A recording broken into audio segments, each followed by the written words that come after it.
ओवैसी तो बड़े मुखर रहते हैं। तो ओवैसी साहब कम से कम इतना तो कहें अपने अपने चेयरमैन को कि भाई आप इस्तीफा दे दीजिए। और आज मैं देख रहा हूँ कि बुलडोजर धड़ाधड़ तो भाई क्यों चला रहे हैं? कोई मास्टर प्लान है क्या वहाँ पर? अगर योगी जी तोड़ने ही चाहते हैं तो समझ लीजिए पूरा पूरा संबल टूट जाएगा। तो क्या एक सांसद होने के नाते ये चीज शोभा देती है किसी की यहाँ पर बिजली चोरी होना? तो मुझे तो लगता है जियाउर रहमान साहब को विक्टिमाइज किया जा रहा है। पहले का संबल जो इनके बचपने का संबल था और आज का संबल है, उसमें क्या तब्दीली आई है, क्या बदलाव आया है? बड़े बड़े नेता आके चले गए। संबल की तो तारीख रही है ना। आपको संबल उनके राजधानी का एक सूबा, एक हिस्सा नजर आएगा। मंदिर कहीं निकल जा रहा है, कहीं बावड़ी निकल जा रही है। संबल में जो मंदिर थे वो हैं और जिस पोजीशन में छोड़ के गए थे वैसे ही मिले। संसद से लेकर सड़क तक संभल से पर जो है दंगल हो रखा है। तो वहाँ क्या हालात हुए, क्योंकि हर आदमी अपनी अलग अलग कहानी सुना रहा है।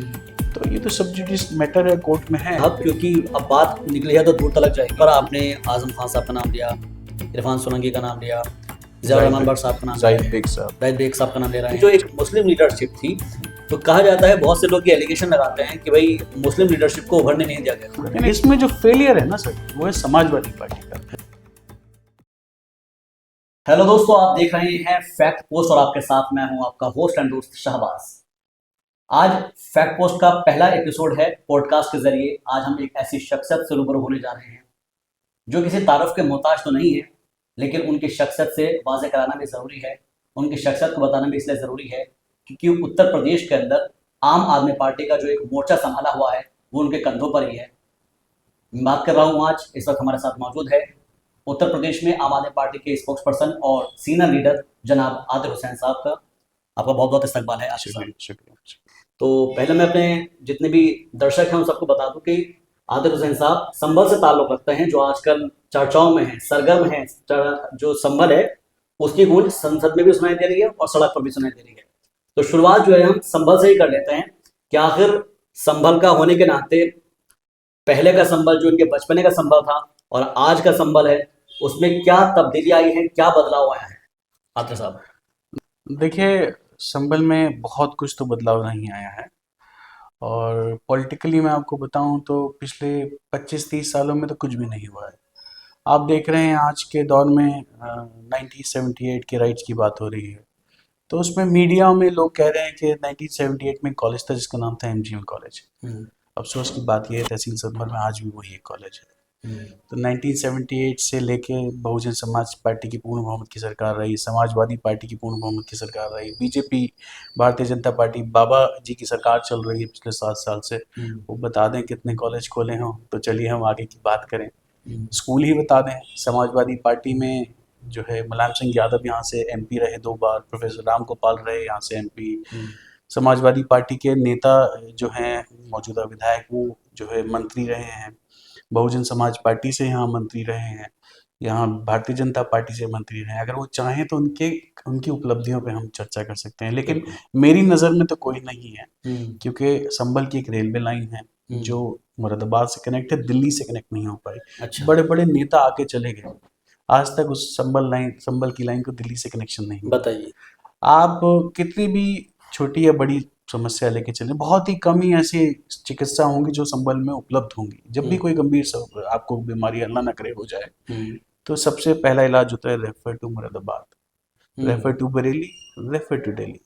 तो आप बताइए, इतने बड़े बड़े चेहरों के बाद भी हम आज भी रेफर हो रहे हैं, तो 50 साल पहले भी हम रेफर हो रहे थे, आज भी रेफर, कोई फर्क नहीं पड़ा हमारे हालात में। संभल की तो तारीख रही है ना। मैं आपसे तारीख समझना चाहूंगा और हमारे जो दर्शक है वो बताते हैं कि संभल का अपना एक इतिहास रहा है। तो खास तौर पर फौजी अगर दस्ता उधर से गुजरना है या फिर फौजी महाज पर किसी को रोकना है तो संभल एक तरीके से किले का काम करता था। देखिए, सराय हैं संभल में बहुत सारे। अच्छा। तो पहले रुकने के लिए सराय हुआ करते थे।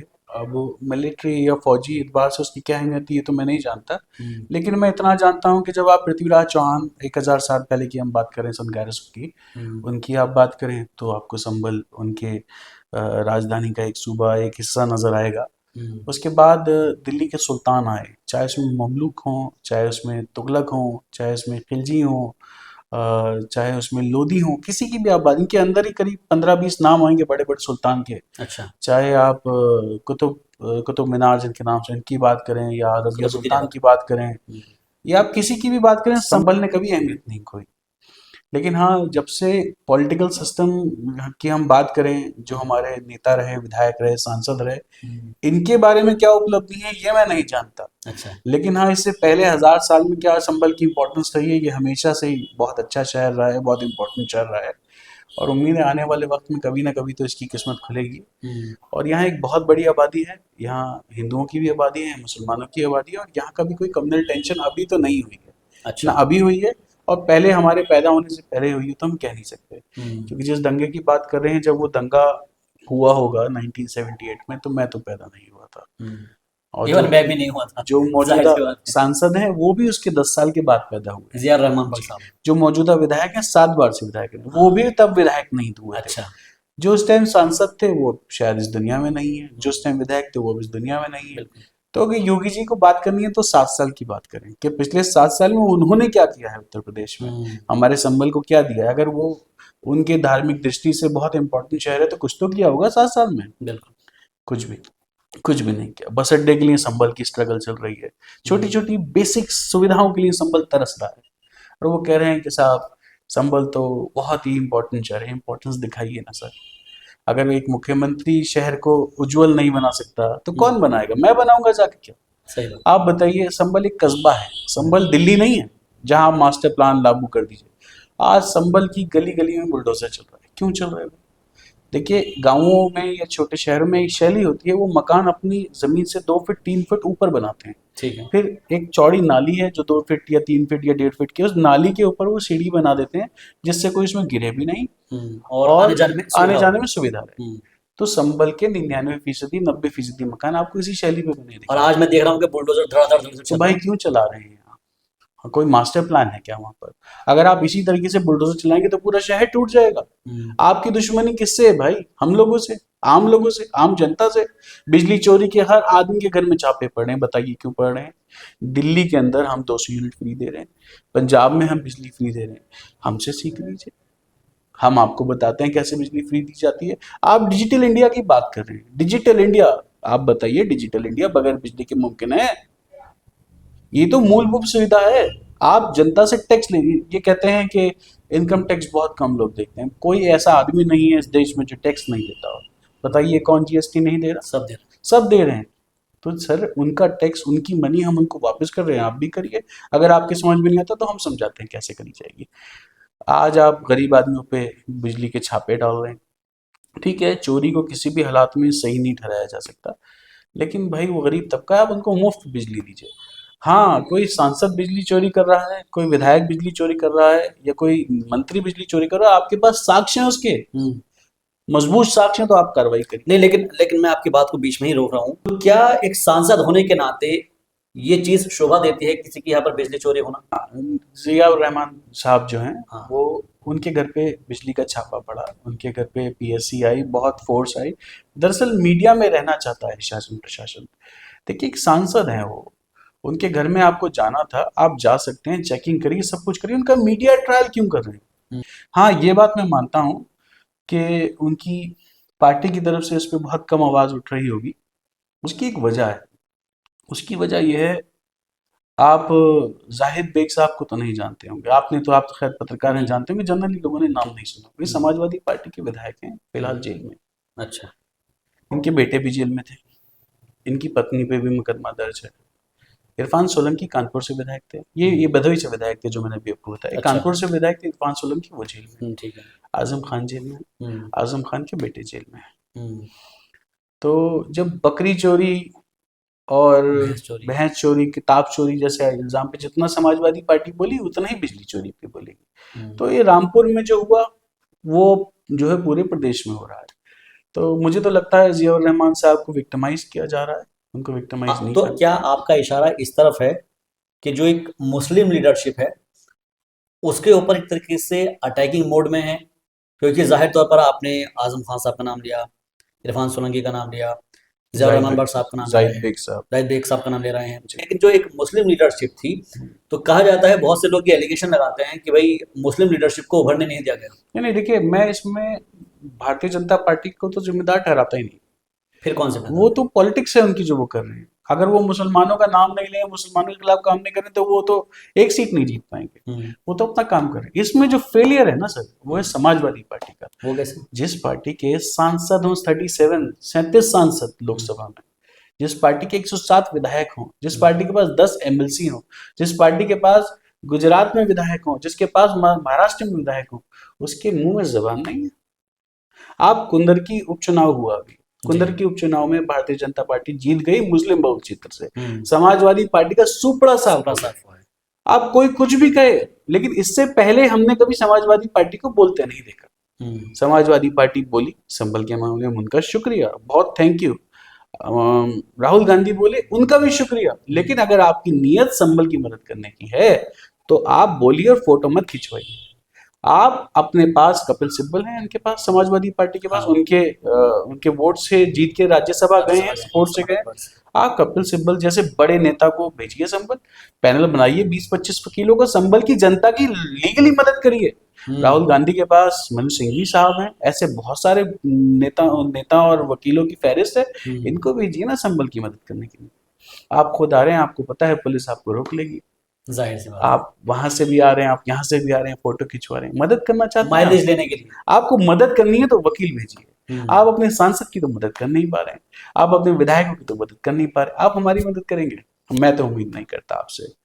आप देखिए ना, इतने बड़े बड़े नाम, आजम खान जैसा नाम, उसकी गलती क्या है? मुझे नहीं पता उन पे क्या मुकदमे, मैं तो कहता हूँ कोर्ट से उनको इंसाफ मिलेगा। लेकिन मैं उस आदमी को जानता हूँ जिसने एक यूनिवर्सिटी बनाई, जिसने ये खता करी कि उसने आपके बच्चों के हाथ में कलम दे दिया, तो भाई उसका जेल जाना तो बनता है।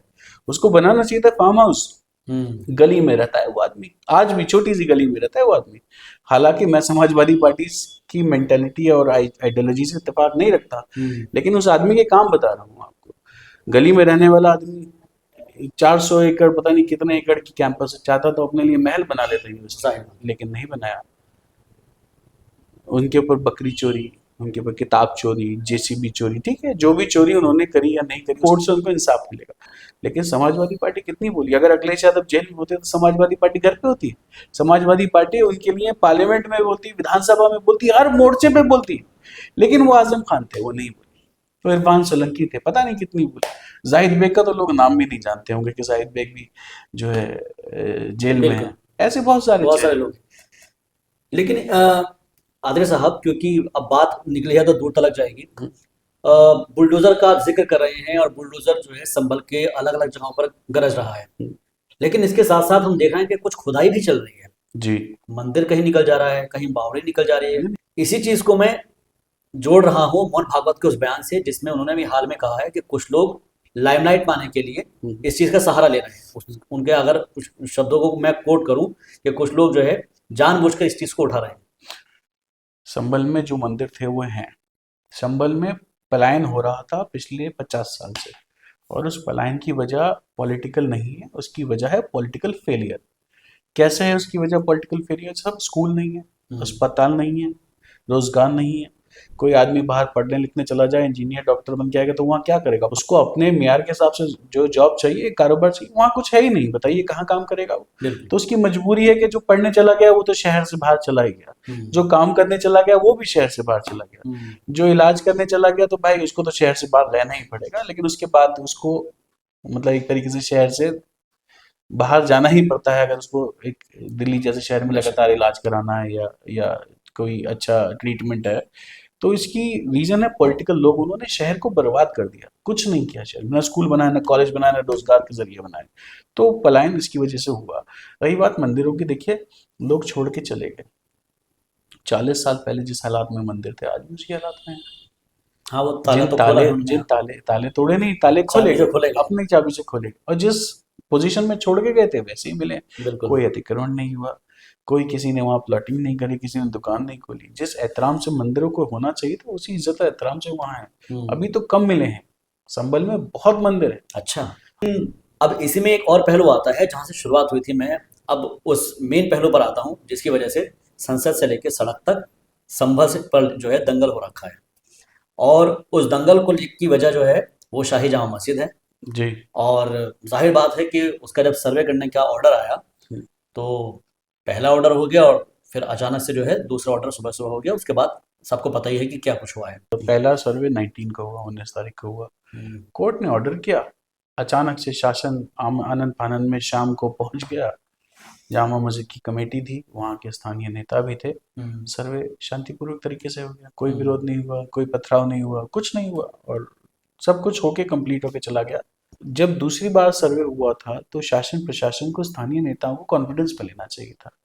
एक वहाँ पीस कमेटीज भी होती हैं, बहुत सारे जिम्मेदार लोग होते हैं, सबसे बोलते, सबसे सबको मैसेज डिलीवर करते। तो जैसे पहले सर्वे हुआ था वैसे दूसरी बार भी सर्वे हो गया। अचानक से सर्वे कराया, एक क्यूरियोस पैदा किया, उसके बाद वहाँ क्या हालात हुए, क्योंकि हर आदमी अपनी अलग अलग कहानी सुना रहा है। तो ये तो सब जुडिस मैटर है, कोर्ट में है फिलहाल। एसआईटी बनी है, कोर्ट में भी इसके लिए दरखास्त लगी है। तो मुझे उम्मीद है कि कोर्ट तक जब ये मसला पहुंच जाएगा तो चीज़ें और क्लियर होके आ जाएंगी। अच्छा, क्योंकि संभल की बात निकली और संभल के बाद हमने देखा है कि ख्वाजा मोइनुद्दीन चिश्ती की दरगाह आ जाती है अजमेर शरीफ, और उसके अलावा अलग अलग जगहों पर इसको लेकर दरख्वास्त होनी शुरू हो जाती है। फिर एक जो जज साहब होते हैं उनका एक कंट्रोवर्शियल बयान आ जाता है। क्या ये क्रोनोलॉजी है, या फिर जानबूझ के जो मोहन भागवत ने बयान दिया है कि लोग अपना आप को दिखाने के लिए कि वो हिंदू के पैरोकार हैं, या फिर अपनी इमेज बनाने के लिए, वीडियो बनाने के लिए सब कर रहे हैं? देखिए, भारतीय जनता पार्टी के पास उपलब्धि तो बची नहीं है। वो ये तो नहीं बता सकते कि पिछले 5 साल में, 10 साल में, सेंट्रल गवर्नमेंट में पिछले 2 साल के टर्म में या तीसरे टर्म में उन्होंने क्या क्या बड़े अच्छे काम किए हैं। तो जब पॉलिटिकल लोगों के पास मुद्दे कम हो जाते हैं तो कोई मुद्दा तो ढूंढा जाता है। तो एक सबसे बड़ा मुद्दा है, एक शगुफा छोड़ दिया जाता है, उस पर 15 दिन बहस होती है। उस बहस के पीछे जितने भी पॉलिटिकल मुद्दे हैं वो सारे के सारे छुप से जाते हैं, और पॉलिटिकल विफलताएं जितनी भी होती हैं उन सबको कवर कर लिया जाता है। तो ये सब डाइवर्जेंस मैं इसको मानता हूँ। इसके लिए भारतीय जनता पार्टी की विफलताएं जिम्मेदार हैं। भारतीय जनता पार्टी अगर हमारा नाम ना ले, मुसलमान का नाम ना ले, तो यकीन जानिए जमानत जब्त हो जाएगी। एक चुनाव लड़के दिखा दे हमारे वगैरह को, तो हमारे वजह से ही उनका अस्तित्व है। दिल्ली में आम आदमी पार्टी का अच्छा खासा वर्चस्व है, चुनाव नज़दीक है, और संभल जैसा मुद्दा भी उठाया है। लेकिन आप जो, क्योंकि आम आदमी पार्टी के उत्तर प्रदेश के प्रवक्ता हैं, आपकी तरफ से क्या मांग है संभल को लेकर? देखिए, समाज आम आदमी पार्टी का तो बहुत बड़ा दखल वहाँ संभल में नहीं है, क्योंकि ना तो हमारा विधायक है, ना सांसद है, ना ही नगर पालिका में हमारी कोई जो है मेंबर कह लीजिए। तो हमारा कोई पॉलिटिकली वहाँ तो दखल नहीं है। लेकिन हाँ, हम पॉलिटिकली ऑर्गेनाइजेशन के तौर पे अवेलेबल हैं।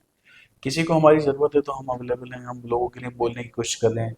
जिस दिन संभल का मामला हुआ, संजय सिंह बोले, संजय सिंह ने, मेरी उनसे पर्सनली फ़ोन पे बात हुई और इस पे कई बार बात हो चुकी है। उन्होंने पूरी पार्टी को इंस्ट्रक्शन दिया कि आप बोलिए। लखनऊ से प्रेस कॉन्फ्रेंस हुई, लखनऊ से प्रेस कॉन्फ्रेंस हुई, और लखनऊ से हमारे बहुत सारे नेता बोले, अलग अलग नेताओं ने स्टेटमेंट्स दिए इस पे। तो जितना वो कर सकते थे वो कर रहे हैं। लेकिन अब नगर पालिका में पूर्ण बहुमत से, बहुत बड़े वोट से, और सदरुद्दीन ओवैसी की पार्टी से चेयरमैन बने हैं। अच्छा। तो उन्हीं का ही बुलडोजर पूरे शहर को तोड़ रहा है। मुझे इस बात का अफसोस है। ओह।